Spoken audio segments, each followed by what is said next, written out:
Gormaga Ken Corda. Tánaiste, there's something sadly inevitable about this debate and the controversy that you find yourself in. I was hoping that you would stop today treating the political system, the people of Ireland, like fools, and you haven't chosen to stop doing that. Your explanation just isn't credible.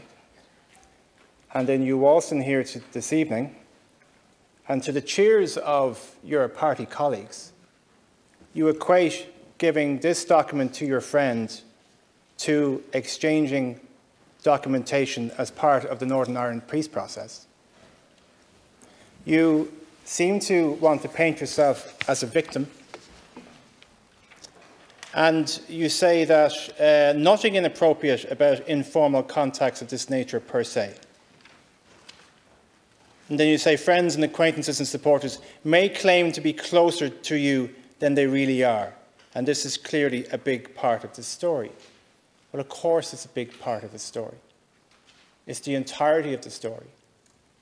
That you as Taoiseach, with the immense responsibility that you have, handed a document, stamped on it confidential, to a friend of yours who asked for it, the head of a rival organisation to the IMO. And you're saying, with a straight face, that you are trying to enhance the possibility of this deal getting over the line. I want to ask you about the nature of your relationship with Matthew O'Toole. Have you communicated with Dr. O'Toole since the story broke on Saturday, or since you became aware of the story? I have. On the first occasion when I heard the story was breaking, to find out what it was about. On the second occasion, when I was preparing my statement, to check the date as best I could as to when I sent him the document. And on a third occasion, he contacted me wanting to know whether the NAGP should issue a statement or not, and I said that was up to him and I didn't want to direct or advise or do anything like that with him. So it wouldn't be too much of a jump to suggest, either in your mind or in his mind, or in people observing what you've just said, that there could have been a coordination of statements coming from yourself and from Dr. O'Toole over the weekend. You sent yours out after a full day of putting it together. He sent his out the next day, and you spoke to him 3 times about the statements that you were going to release and he was going to release? I spoke to him once about my statement to see if I could check the date when I sent him the document, and I still haven't been able to find the exact date, but as I said, it was sometime between the 11th and the 15th or 16th. I have to say your judgment is really being called into question here.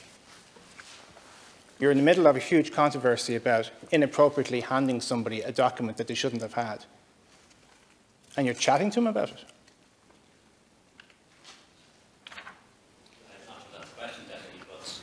Chatting, no. One thing I wanted to do and make sure I did was that I pieced together everything in my recollection so that I could share with the House all of these facts. One of the things that was in the Village magazine was a WhatsApp message from me to him looking for his home address. I didn't have that WhatsApp message anymore, and I wanted to see if I could check exactly what date I sent the document, because I knew that was one of the questions I was going to be asked. It was being put about on Twitter, I believe, by one of the deputies here, that I sent it on the 2nd of April, which of course would have been before it was agreed. I wanted to make sure that wasn't true. In my recollection, it was not true. What was true was that it was closer to the 17th, and that was something that I wanted to check. In terms of our friendship, yes, we are friends, but there are friends and there are friends. We're not close friends. Matt is Dr. O'Toole is the kind of friend that I would meet maybe 2 or 3 times a year, probably at a drinks reception or an overlapping social circle. Otherwise, he would have been in touch with me about medical matters, things like Safety Net, for example, the charity that he works for, which is GPs who provide medical care to the homeless, and I've had some involvement with that. But we're not best mates or anything like that. I know that's the impression that's trying to be created. Perhaps that we're more than that. That is not the case at all. Okay, so when he says in a message to a colleague of his Leo constantly pulling strings for me, you've no idea. Is he over-egging the nature of your relationship? And what are these strings that he is suggesting that you pull for him constantly? Answer your question, Deputy, is yes, he is over-egging it, and that clearly is a big part of this story. Somebody who was known to me, who's a friend but not a close friend, who made out to various people to be closer to me than he was, to have special access, I don't know, and that's obviously a big part of what this is about. And I'm not trying to make out, by the way, that I'm some sort of victim. That's just a fact of this.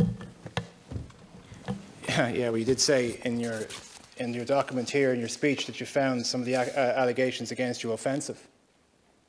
Well, I think a lot of people in Ireland would find it offensive that the Taoiseach of the country decides to give a pal of his a document he shouldn't have. Let's move on. I still find it remarkable that you decided over the weekend to make contact with this individual. So you sent him a document. Was anybody else involved in sending it? Anybody at all? Anybody at all involved in sending this document? Yes, my PA, because I gave it to my PA to post it. Your PA posted it.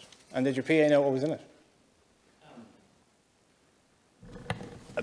I'm not sure how often my PA reads documents that I post, but again, when I was trying to put the timeline together, she did recall it. I doubt she read it.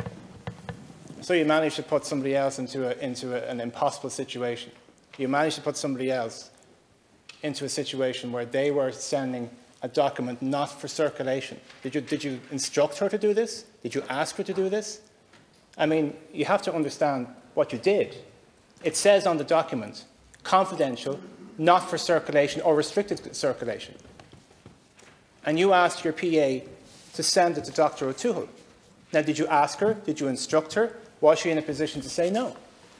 Thanks, Deputy. If it comes to any phone calls or any posts that I do, either my PA or my private secretary is going to be the person who's going to do it in the normal course. As I said, I gave this document to Dr. O'Toole as President of the NAGP on a confidential basis. As I said earlier, all of the salient details had already been published.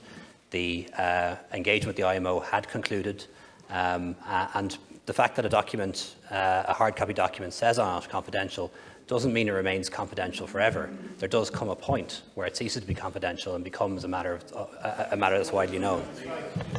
It's like the Northern Ireland peace process, right? Well, that's according to your speech. Have you ever, or has anyone in your office ever, given a document marked confidential to a person or body in a manner which was not best practice, to use your own words, before this instance or since this incident? Deputy, not to my knowledge, but a situation like this never arose before, in my experience. If, for example, it was a pay agreement, a traditional pay agreement, we would have had the agreement that night, or within a day or two, would have been published. If it was a dispute settlement, then the WRC or the Labour Court, you'd have it come out from them that evening. Or if it was a commercial contract, I wouldn't have had it anyway because of the rules around commercial contracts. Sorry, but the Taoiseach earlier today said you said no to him. When you answered Pierce Doherty's question, you said no. When answering my question, maybe it's because of the way I worded it, you said not to my knowledge. So what is it? No or not to my knowledge? Deputy, you asked me about anyone who worked for me. In the past 10 years, hundreds of people have worked for me. I can't answer on their behalf. I can't answer on mine. The answer on my behalf is no. Okay, I'm asking on the basis of what kind of operation you run. So your close advisors, your circle, your one or two people who are around you for years and years. With your knowledge or without your knowledge, or has it come to your knowledge since that a confidential document was sent in a manner which was not best practice? To the best of my knowledge, Deputy, no.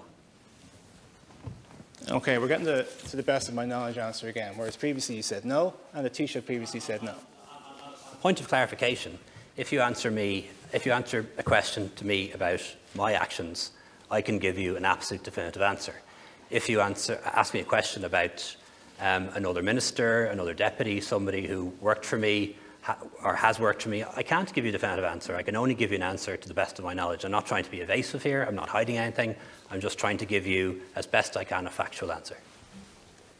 Okay, and as has been previously outlined, Minister Simon Harris, the Minister for Health, was asked for this document, and he basically said no.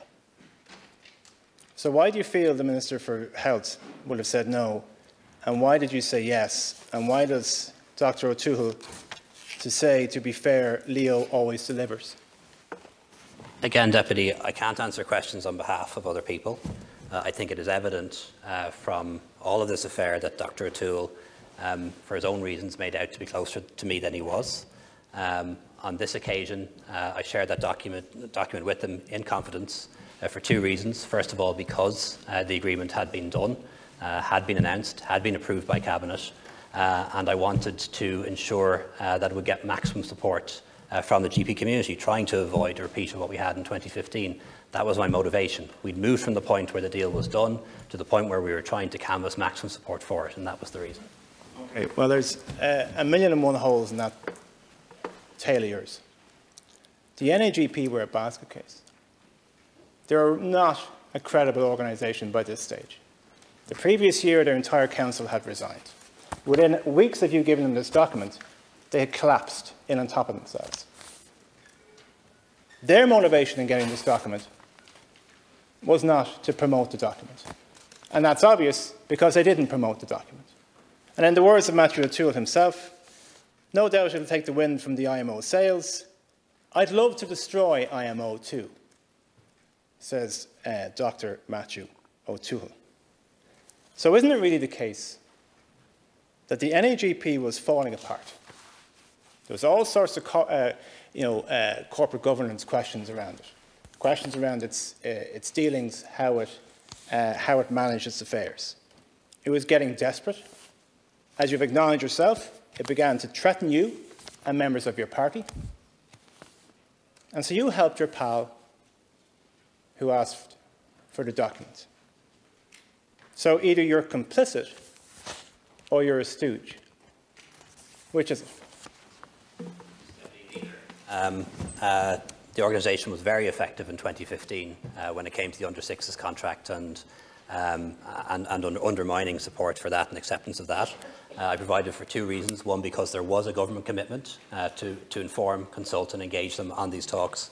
And secondly, because I wanted to mollify, reduce, demonstrate to Dr. O'Toole that this was a good agreement and they shouldn't try to oppose it. Well, again, the Labour Party finds your explanation utterly incredible, that you suggest to this House and to the Irish people that what you were trying to do was promote this agreement, an agreement that the NAGP didn't promote amongst their members, the agreement that the NAGP within themselves, or whatever, amongst themselves, were saying they were going to use against the IMO. There's references in text messages to what they were going to do with the 17 road shows that the IMO had planned. You stepped outside of your area of responsibility. You stepped into a negotiated deal between the Minister for Health, the IMO, the HSE, which was a sensitive enough agreement, which wasn't signed off on for another month in reality when it came to the acceptance of the members. And your buddy, your pal, the guy with the Leo t-shirt, asked you for a copy of it. And you said yes. Now, do you not feel that either you were reckless in your behaviour, considering the organisation that you were involved in, or that your explanation here this evening has no credibility whatsoever? Thanks, Deputy. I was wrong in the way I went about it. I should have done it differently. Should have brought him in, given a full briefing, even if it was line by line or page by page. That's the way it should have been done. I didn't do it that way because I knew him. Almost as a shortcut, I did it the way that I did. I shouldn't have done it that way. I should have set aside an hour or two, some time to do it in a more formal and proper way, and I absolutely accept that was an error of judgment and mistake on my part not to do it in that way. Had I done that way, I think we wouldn't be here today. Secondly, in those text exchanges that you refer to, and again, I don't know if they're real, they're not from me, I believe I'm also accused in those messages of being an IMO head, being a former IMO member. So on one level, those texts that you're using as evidence here accuse me of helping out the NAGP. On the other level, they're accusing me of being an IMO head and somebody who was trying to help out the IMO. It can't be the two. Yes, of course, my motivation was to get the agreement ratified. I put a lot of work into this. I don't think it would have happened had it not been for the fact that I was Taoiseach and I prioritised this. The Department of Health wanted to do a whole new contract, start from scratch. It would have taken much longer to negotiate. The Department of Public Expenditure and Reform had real concerns that this would kick off demands from other unions and other sectors for FMP reversal. I pushed to get this across the line, Taoiseach, and I wanted it done. I'm going to stop.